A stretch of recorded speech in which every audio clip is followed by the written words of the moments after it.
بسم اللہ الرحمن الرحیم الحمد للہ رب العالمین والصلاة والسلام علی سید المرسلین وعلی آلہ وصحبہ اجمعین۔ نداء ربانی میں آج ہم 29ویں ندا کی طرف آئیں گے کہ جس میں سورہ مائدہ کی آیت نمبر 2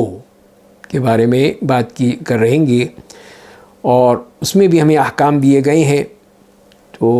اعوذ باللہ من الشیطان الرجیم، یا ایہا الذین آمنوا لا تحلوا شعائر اللہ ولا الشہر الحرام ولا الہدی ولا القلائد ولا آمین البیت الحرام یبتغون فضلا من ربهم ورضوانا وإذا حللتم فاصطادوا ولا يجرمنكم شنآن قوم أن صدوكم عن المسجد الحرام أن تعتدوا وتعاونوا على البر والتقوى ولا تعاونوا على الإثم والعدوان واتقوا الله إن الله شديد العقاب۔ کہ فرمایا کہ اے لوگو، وہ جو ایمان لائے ہو، اللہ تعالیٰ کی نشانوں کی بے حرمتی مت کرو، نہ ادب والے مہینوں کی، نہ حرم میں قربان ہونے والے پٹے پہنائے گئے جانوروں کی جو کعبہ کو جا رہے ہیں، اور نہ ان لوگوں کی جو بیت اللہ کے قصد سے اپنے رب تعالیٰ کے فضل اور اس کی رضا جوئی کی نیت سے جا رہے ہوں۔ ہاں، جب تم احرام اتار لو تو شکار کر سکتے ہو۔ جن لوگوں نے تمہیں مسجد حرام سے روکا تھا، ان کی دشمنی تمہیں اس بات پر آمادہ نہ کرے کہ تم حد سے گزر جاؤ۔ نیکی اور پرہیزگاری ایک دوسرے کی امداد کرتے رہو، اور گناہ اور ظلم و زیادتی میں مدد مت کرو۔ اللہ تعالیٰ سے ڈرتے رہو، بے شک اللہ تعالیٰ سخت سزا دینے والا ہے۔ تو اس آیت میں ہمیں کئی باتیں ملتی ہیں، تو وہی ہم مختصر انداز میں آپ کے سامنے پیش کر دیتے ہیں۔ جس میں پہلی بات تو یہ ہے کہ اللہ تعالیٰ کے جو شعائر ہیں، شعائر سے مراد یہ ہے کہ اللہ تعالیٰ کی وہ بتائی ہوئی نشانیاں ہیں، وہ علامات ہیں، تو ان کو ہم کسی طرح اپنے لیے حلال نہیں کر سکتے، یعنی ان کی کوئی توہین کرنا یا ان کو چھوڑنا، ترک کرنا، یا ان کے ساتھ اور کسی قسم کی کوئی غلط بات کرنا، یہ ہمارے لیے جائز نہیں ہوگا۔ تو لہذا ایک تو یہ وہ عبادات ہیں، یہ بھی شاعر ہے، نماز ہے، روزہ ہے، حج ہے، عمرہ ہے، زکوٰۃ ہے، اور جتنے بھی کیے گئے وہ ہم نہیں چھوڑ سکتے، اس کے لیے لازمی ہے کہ ہم اس کو کریں گے۔ اور اسی طرح وہ چیزیں جو اللہ نے حرام قرار دے دی ہیں، ان کو ہم حلال نہیں کریں گے، جیسے کہ سود ہے، بدکاری ہے، جھوٹ ہے، فراڈ ہے، چوری، ڈاکہ، خیانت، سب اس قسم کی چیزیں جو ہیں سب اسی میں آ جاتی ہیں۔ اور اسی طرح وہ شاعر جو ہیں، جو اللہ تعالیٰ نے ایسے مقامات ہیں جیسے کہ خانہ کعبہ ہے، مقام ابراہیم ہے،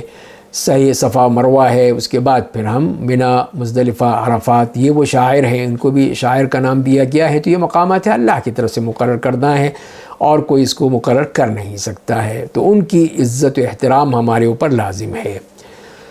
دوسری چیز جو ہے، وہ جو شاعر ہیں ان میں سے کچھ وہ ہیں جو کہ منسوخ کر دیے گئے، کہ جیسے کہ جو رجب کا مہینہ تھا، شہر الحرام، اس میں قتال کرنے کے بارے میں اس کو اللہ تعالیٰ نے منسوخ کر دیا کہ الشہر الحرام و بالشہر الحرام، تو یعنی کہ یہ لوگ جو جس طرح کر رہے ہیں اس کی صورت میں پھر یہ تمہارے لیے، اس میں اگر وہ تم پر حملہ کریں گے، قتال کریں گے، تو تم بھی پھر کر سکتے ہو۔ تو اسی لیے پھر وہاں پہ، اور اسی طرح پھر جو مشرکین جو لایا کرتے تھے جانور، وہ سب منع کر دیے گئے۔ اب ان کے لیے تو جانا ہی اس میں جائز نہیں ہوگا، داخل کرنا یا داخلہ ہی ان کے لیے ممنوع کر دیا گیا، تو لہذا ان کے پھر کسی قسم کے کوئی بھی جانور اور ان کی قربانیاں کوئی قبول نہیں ہوں گی۔ تو لہذا پھر جو بھی پھر خانہ کعبہ کی طرف اگر جانور لے کر آتا ہے، مسلمان ہے، حج کے طور پر لا رہا ہے، جیسے کہ صحابہ کرام لایا کرتے تھے،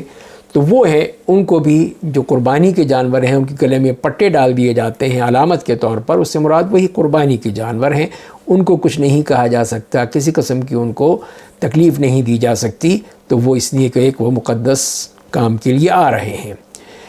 اور اسی طرح پھر وہ لوگ جو حرم کے قصد کیے ہوئے آتے ہیں وہاں پہ عبادت کے لیے، حج کے لیے، عمرے کے لیے، طواف کے لیے، تو ان کو کسی قسم کی کوئی بھی ان کے ساتھ زیادتی کرنا یا ان کو تنگ کرنا یا پریشان کرنا یہ جائز نہیں ہوگا، اس میں سختی سے منع کر دیا گیا۔ اور جیسے کہ اللہ یہ کہ کوئی کافر ہیں، مشرک ہیں، ان کی اجازت نہیں ہے کہ وہ پھر حرم کی حدود میں داخل ہوں، ان کو منع کر دیا گیا۔ چوتھی بات یہ ہے کہ شکار کے حوالے سے بتا دیا گیا کہ جو بھی احرام کھول دیتا ہے، جیسے کہ حج میں ہے، جب وہ 10 ذی الحجہ کو کنکریاں مار لیتا ہے اور پھر وہ احرام کھول سکتا ہے، اپنا احرام کھول دے اور پھر وہ اس کے لیے شکار کرنا، یعنی ساری جو پابندیاں تھیں سب ختم ہو گئیں، اس کی طرف اشارہ ہے۔ تو یہ حکم باقی ہے، اور تو اسی لیے پھر اس کے مطابق انسان کو یہ اجازت ہوگی۔ پھر کسی کے اوپر کوئی زیادتی کرنا، اس کی بھی حرمت بتا دی گئی، اور کہا کہ جیسے کہ اسی آیت میں بھی وَلَا يَجْرِمَنَّكُمْ شَنَآنُ قَوْمٍ أَن صَدُّوكُمْ عَنِ الْمَسْجِدِ الْحَرَامِ أَن تَعْتَدُوا، جیسے کہ حدیبیہ کے موقع پہ ہوا تھا، ان لوگوں نے، مشرکین نے نبی کریم صلی اللہ علیہ وسلم کو اور مومنوں کو عمرے سے روکا تھا، تو کہا گیا کہ تم ان کی بغض و عداوت میں تم ایسا مت کرنا، بلکہ تم ان کے ساتھ معاملہ اچھا طور پہ کرنا۔ پھر ہمیں بر اور تقوی، نیکی اور تقوی کے معاملات میں ایک دوسرے سے تعاون کرنے کا حکم دیا گیا ہے، اس میں تعاون کرنا چاہیے۔ پھر یہ نہیں دیکھنا چاہیے کہ یہ میرا ہے، یہ اس کا ہے، یہ فلاں کا ہے، یہ فلاں کے ساتھ ہے، ایسی بات نہیں۔ اگر وہ نیکی کا کام ہے تو ہم سب کو مل کر اس کے ساتھ تعاون کرنا چاہیے، تاکہ اس سے بات جو ہے وہ اور نکھر کر آئے، اچھی طور پہ سمجھ میں آئے، لوگ اس سے فائدہ اٹھائیں۔ خاص طور پہ جو دین کے اقامت دین کے لیے جو ہم کام کرنا چاہتے ہیں، امر بالمعروف اور نہی عن المنکر کے ذریعے سے، تو وہ تعاون کے ذریعے سے ہی ہو سکتا ہے، اس کے بغیر نہیں ہو سکتا۔ اور اسی طرح اس کے برعکس جو ہے کہ گناہ اور زیادتی کے جو معاملات ہیں، ان کے بارے میں سختی سے منع کر دیا کہ اس میں تعاون نہیں کرنا چاہیے۔ اور خاص طور پہ گناہوں میں جو کبیرہ گناہ ہیں، اس میں تو کسی صورت میں بھی ان کو سہولت دینا ایسے لوگوں کو جیسے گناہ کرتے ہیں، یا ان کے ساتھ تعاون کرنا، یا ان کو مزید سہولتیں دیتے چلے جانا، یہ جو ہے بہت بڑی جرم ہوگا، بہت بڑا گناہ ہوگا، اس سے بچنا ہوگا۔ اور اسی طرح عدوان جو ہے، عدوان سے مراد وہی ظلم ہے، زیادتی ہے، اس میں بھی کسی کے ساتھ مدد کرنا، تعاون کرنا، لوگوں کی جانیں ضائع کرنے کے لیے، ان کے مال لوٹنے کے لیے، ان کی عزت و آبرو پامال کرنے کے لیے، تو یہ کسی بھی صورت میں یہ چیزیں جو ہیں وہ جائز نہیں ہوں گی۔ سختی سے ہمیں منع کر دیا گیا ہے کہ اس معاملے میں تم نے کسی کے ساتھ کوئی بھی تعاون نہیں کرنا ہے۔ تو اس بات کا خیال رہے کہ جو بھی ایسا کوئی تعاون کرے گا تو وہ بھی اسی کے ساتھ اس کا معاملہ ہوگا جو کہ اصل کرنے والا ہے۔ اور پھر ہمیں تقوی کا حکم دیا گیا کہ اللہ تعالیٰ کا تقوی اختیار کرو، اللہ تعالیٰ کا خوف دل میں پیدا کرو۔ ہر جگہ تو پولیس نہیں جا سکتی، کوئی نگرانی نہیں ہو سکتی، جو اللہ کا خوف ہوگا تو وہی ہمیں روکے گا اس قسم کے گناہوں سے، اس قسم کی بری باتوں سے۔ تو ہمیں دل میں یہ خوف ہونا چاہیے کہ ہم اللہ تعالیٰ سے ڈر رکھیں اپنے دلوں میں کہ اگر ہم نے ایسا کوئی کام کیا تو چاہے کوئی دیکھے یا نہ دیکھے، اللہ تو دیکھ رہا ہے نا، اللہ کے علم میں ہے کہ یہ بندہ کیا کر رہا ہے، تو وہ پھر ہمیں اس کی سزا دے سکتا ہے۔ اور اسی مضمون کو آخر میں پھر اسی سے ختم کیا گیا کہ ان اللہ شدید العقاب، کہ بے شک اللہ تعالیٰ سزا دینے میں بہت سخت ہے، تو اس کا عقاب، اس کی سزا بہت سخت ہوتی ہے۔ ان بطش ربک لشدید، بے شک تمہارے رب کی پکڑ بہت سخت ہے۔ تو لہذا پھر کیسے ہم اس سے بچ سکیں گے؟ اگر ہم نے ایسے کام کیے تو ہمیں پھر اس سے پوری طرح بچنا چاہیے، ایسا کوئی کام نہیں کرنا چاہیے جو ہمارے لیے پھر وبال کا باعث بن جائے۔ اللہ تعالی ہمیں عمل کرنے کی توفیق عطا فرمائے، اور نیکی اور